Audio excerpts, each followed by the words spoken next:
Você é do tipo de pessoa que gosta de filmes com qualidade duvidosa? Bem, eu sou o tipo de pessoa que gosta de assistir filmes ruins e defendo eles até o fim da vida.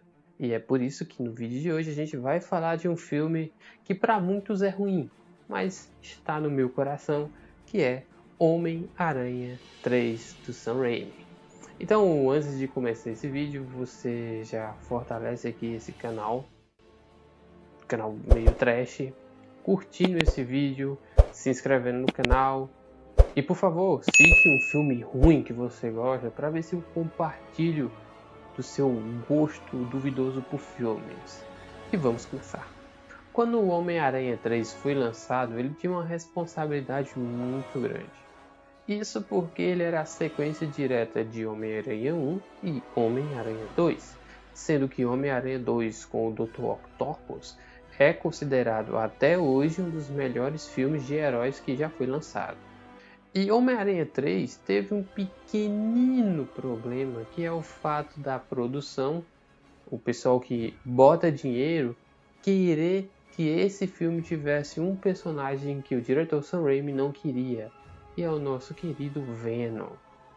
Esse fato fez com que o filme tivesse uma coisa que muitas pessoas reclamaram, que é muitos personagens. E quando a gente tem muitos personagens que dividem muito tempo de tela, a gente não tem desenvolvimento, que por sua vez gera um roteiro furado, que por sua vez geram críticas aos filmes.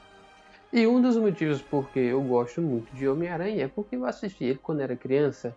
E mais, Homem-Aranha foi o primeiro filme DVD que eu comprei. Então, por isso, esse filme já está no meu coração.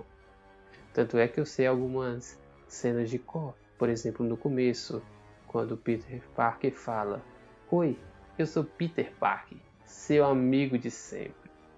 E ele fala: "Eu mudei muito." Naquela época, nada parecia dar certo. Que de fato é um retrato do Homem-Aranha 2, quando a gente sente pena do Peter Parker porque tudo que ele faz na vida dele dá errado. Outro problema desse filme é que ele tenta fazer um retcon na história dos outros filmes.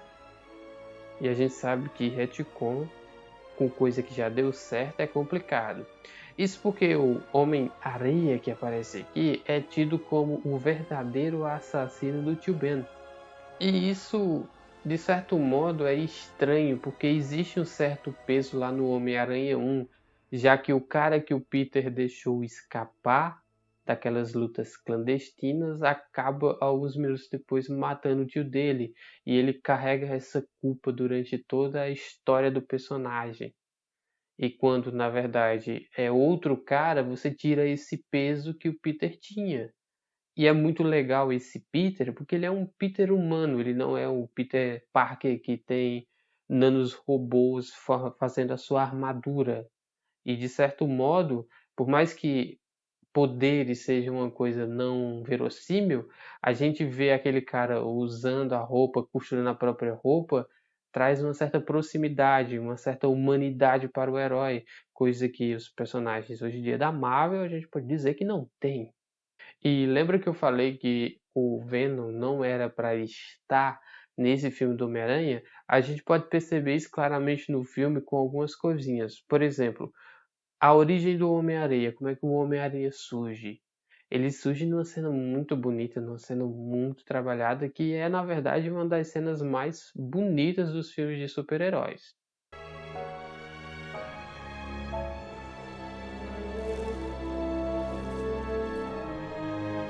Já o Venom, ele surge de qualquer jeito aqui. Na verdade, ele só cai lá na motoca do Homem-Aranha, segue ele. De alguma forma, o simbionte, ele sabe tingir roupas de preto, então ele entra na roupa do Homem-Aranha e quando o Homem-Aranha usa essa roupa, ele fica mais forte e biruta das ideias. Eu sei que talvez não fosse a intenção do Sam Raimi colocar o Venom daquela forma. Mas a coisa mais marcante que tem nesse filme é, na verdade, a dancinha do Homem-Aranha que todo mundo lembra. E quando o Peter está com o simbionte dentro de si, ele faz coisas duvidosas. muito duvidosas, que para mim hoje em dia são engraçadas e dá um certo tom de personalidade aqui ao filme. Obviamente que se você tomar o filme assim, você vai ter uma visão que distorce um pouco a qualidade que o filme deixa ter, já que, por exemplo, o Peter Parker ele tem um relacionamento meio chinfrim com a nossa querida Mary Jane, que um casal que não tem química, e antes mesmo do Venom tomar conta dele, ele já dá um beijão numa Gwen Stacy que não parece uma Gwen Stacy no meio de Nova York inteira. E veja bem, eu já falei aqui do Homem-Areia, que foi um retcon da morte do tio Ben. Já falei da Mary Jane, que é um relacionamento que na verdade para mim não pegou em nenhum dos filmes, mas dá certo porque de alguma forma o Tobey Maguire ele é muito carismático e esse carisma faz com que a gente goste dele. E temos também aqui o nosso Venom, essa Gwen Stacy que não tem muita personalidade de Gwen Stacy, e a gente ainda tem o Harry Osborn sendo o Duende Verde. E para quem não lembra, lá no final de Homem-Aranha 2, o Harry descobre que o Homem-Aranha matou o seu pai, o Norman Osborn. E tem uma curiosidade que eu acho interessante nesse filme é que no começo logo do filme, o Harry ele bate a cabeça, ele perde a memória e quando ele volta para casa, ele adquire habilidades, o que me faz pensar que é muito fácil você ter poderes, é só bater a cabeça com muita força. Não poderia deixar de citar que o nosso querido Venom aqui, ele é muito importante para a história. Na verdade, ele não era para estar aqui, o Sam Raimi não queria o Venom, mas ele teve que estar porque quem bota dinheiro é quem manda. E esse Venom ele tem algumas características bastante importantes, como por exemplo, ele não toma bomba e ele está sempre com a sobrancelha levantada. De qualquer forma, esse Venom é o que tínhamos lá em 2008.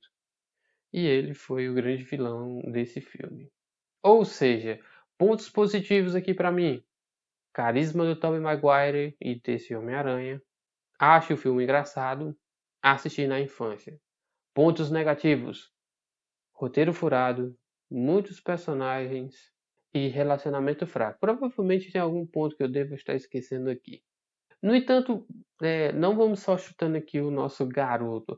A gente tem essa cena final. Porque, como em todos os outros filmes do Homem-Aranha, a Mary Jane é sequestrada novamente. Talvez tenha faltado um pouco de criatividade aqui pro Sam Raimi, porque em todos os filmes acaba que a Mary Jane, de alguma forma, é sequestrada. E se você parar para pensar, eu posso resumir esse filme, o roteiro dele, que é tão simplório, em 1 minuto, ou menos. Que é, Clint sai da cadeia.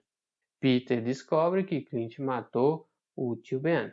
Peter descobre um simbionte que lhe dá poderes e que lhe deixa maluco. Peter usa a roupa do simbionte. Peter supostamente mata o Homem-Areia. Peter vê que a roupa lhe deixa malucão e se desfaz dela. O simbionte cai no Ed Brock. Homem-Areia se junta com Ed Brock. Nesse meio termo, Harry perde a memória, recupera a memória, tenta matar Peter, acaba se dando mal. Ed e Homem-Aranha raptam a Mary Jane, Peter pede ajuda ao Harry, Harry diz que não, mas acaba indo, luta final. E a luta final até que é legalzinha, porque bem, em 2008 a gente já tinha um CGI mais desenvolvido, e isso ajuda na luta.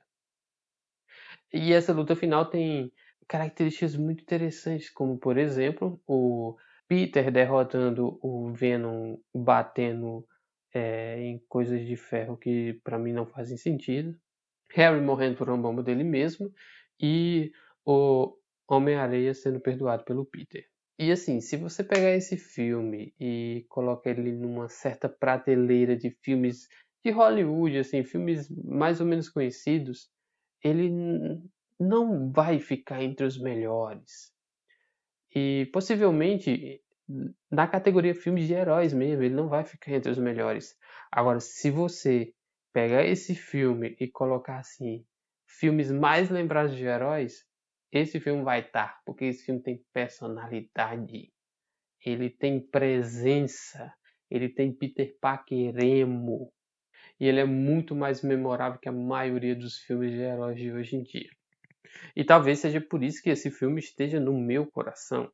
E mesmo eu sabendo que ele é ruim, eu me divirto.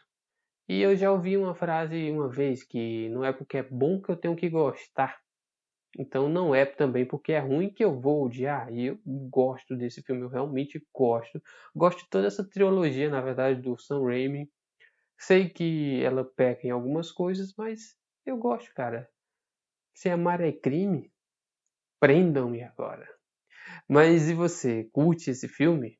Se curte, então curta esse vídeo. E se não curte, também curta esse vídeo e comenta aí um guilty pleasure que você tem.